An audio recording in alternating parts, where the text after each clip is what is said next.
Assalamualaikum warahmatullahi wabarakatuh. Perkenalkan saya Aulia Putri Istiarini dengan NIM A1B02310082 dari program studi S1 Manajemen kelas C, ingin membahas tentang fenomena atau masalah dalam bahasa Indonesia, yaitu penggunaan bahasa prokem. Penggunaan bahasa prokem. Penggunaan bahasa prokem ini awalnya hanya digunakan oleh beberapa remaja saja untuk menyembunyikan apa isi dari obrolan mereka. Tetapi saat ini, makna dari bahasa prokem itu sendiri sudah tidak menjadi rahasia lagi dan sudah banyak digunakan oleh orang awam juga. Hal ini tentu saja akan mempengaruhi cara berbahasa masyarakat Indonesia dan tentu saja dapat mengganggu penggunaan bahasa Indonesia yang baik dan benar di masyarakat luas. Bahasa prokem adalah ragam bahasa Indonesia yang diciptakan oleh sekelompok remaja guna sebagai alat komunikasi antar sesamanya.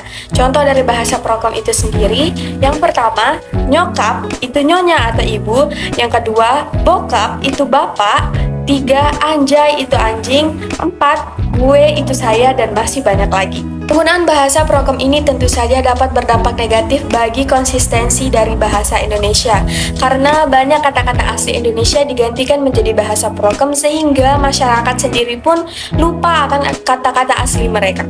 Solusi untuk mengurangi penggunaan bahasa prokem pada saat ini dapat dilakukan dengan beberapa cara. Yang pertama, kesadaran diri sendiri. Pentingnya bagi kita untuk menjaga kesadaran diri kita sendiri dalam menggunakan bahasa Indonesia yang baik dan benar pada saat ini dapat mengurangi penggunaan kata prokem di kalangan remaja.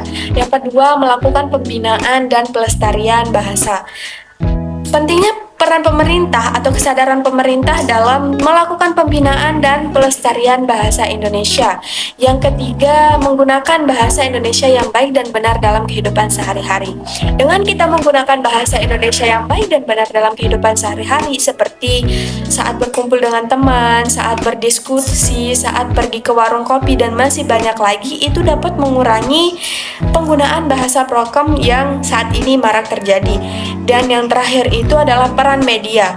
Pentingnya untuk meningkatkan peran media untuk mengurangi penggunaan bahasa prokem di kalangan masyarakat luas dalam memaparkan berita atau sebagainya.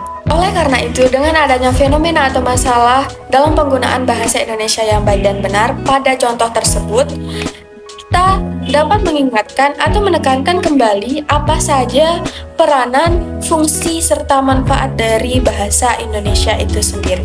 Pertama, peran bahasa Indonesia. Peran bahasa Indonesia itu yang pertama sebagai alat komunikasi, yang kedua sebagai alat pemersatu, dan yang ketiga sebagai alat ekspresi. Dan fungsi dari bahasa Indonesia. Fungsi dari bahasa Indonesia yang pertama yaitu sebagai bahasa pengantar dalam suatu studi atau penelitian, kemudian dimuat dalam bentuk laporan, jurnal maupun makalah.